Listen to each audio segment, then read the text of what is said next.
We weren't able to get to the State of the School speech this past week, so we're bringing the State of the School speech to you. Well, sort of. The Pasadena Unified School District President Tom Selinske is here live to tell us his thoughts on a number of issues surrounding local education. We're extending our on-camera segment to get a little more in-depth. Thanks so much for being here, Tom. Appreciate it. Tami, good to see you. Good to see you. Now, you've come on here. We've talked on a number of items before. Let's start with the Freshman Academy right now. What exactly is a Freshman Academy supposed to do at John Muir High School? Well, it's really to help the students transition from a middle school experience into the high school experience. And it's focused on helping them make sure that they have kind of basic learning skills so that they're really prepared for a high school experience. And also expose them to some of the new academies that we've got set up in their subsequent years. So does everybody then get to be a part of the Freshman Academy, or is there qualification? Well, it's all freshman class, the total freshman class. Okay, the entire freshman class over at Right. Muir. Right. There was something that you mentioned in your State of Schools address, and that was the approach to excellence, something I think that the board adopted maybe last year. Can you talk a little bit about that? Sure. It was really to focus on 7 major strategic areas that we wanted to focus on for this past year. And student achievement was really number 1, and it went into various areas, including improved communication. We had issues around staff capacity, systems capacity, and strategic planning that we worked to address. And something else that you mentioned was the new grade configuration policy. What's that all about? Well, we've done a study on what it makes sense for configuring our schools to really try to provide good transitions for students. Like right now in this district, we have, I think it's 17 grade configurations. I may be wrong on that number, but we've got K5s, K6s, K8s, 612s, 712s, 912s. And so we're trying to move toward, in the long run, more uniform kind of configuration that we can help students better transition from elementary to middle and middle to high. Okay, we will have more with PUSD Board President Tom Selinske on this extended on-camera edition of CCN right now, and that's coming up next. Also, I want you to go to crowncitynews.com/blog for more information.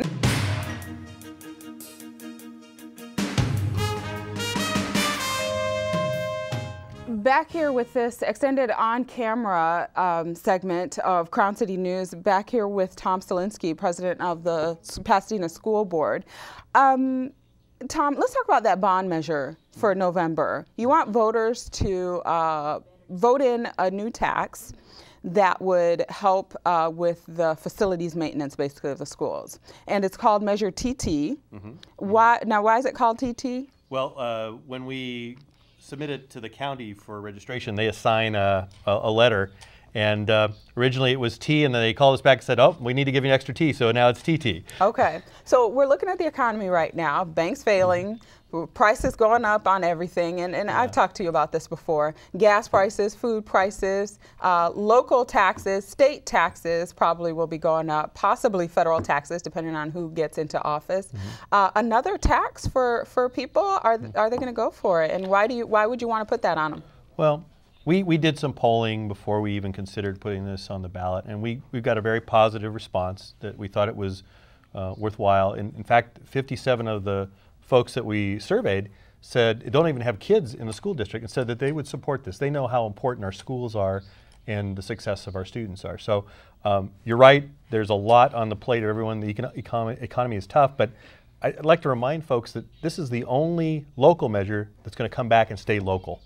So if they vote for any tax, this would be the one to do it. And it's figured out by property, right? How does that work? Right, it's assessed value, and in doing some calculations, the median home price assessed value, and it's on assessed value, not market value, is $256,000 and change in this region. And we figured that it's $44 and change per $100,000 assessed valuation. So it's about $100 a year for the average homeowner. Now, some might question if there's any other alternative for raising funds for the facilities. I mean, isn't that what the PEF does, the Pasadena Educational Foundation? Yeah. I think that's what that is. Right. They do support us in some of the areas around different initiatives like science labs in the past and so forth. But there's not a source that can raise the large number of dollars that we need. The needs are huge. Even just as we look at the needs, even that were identified 11 years ago with the prior measure, the needs are still there, and they've grown with increased costs of construction and maintenance. And how much were you looking to get from the tax? The measure is $350 million, and with that we can leverage that with other state matching funds around career and technical education, which we want to build here in Pasadena, energy savings ideas that then we can take some of that money and put back in the classroom. So we're looking at this as a multi-pronged approach. Okay, I want to move on to something called the Newcomer Center. I think that's starting over at, is it Blair? Blair High School. Okay. There was a Newcomer Center, I think, that they tried to do in Los Angeles. Didn't work.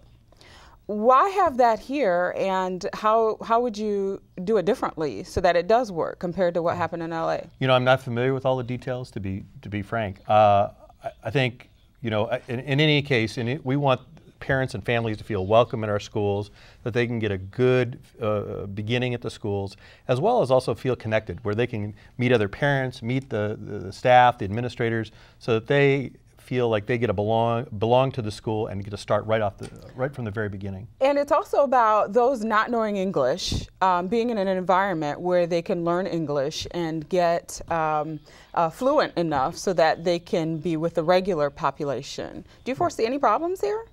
What, with language?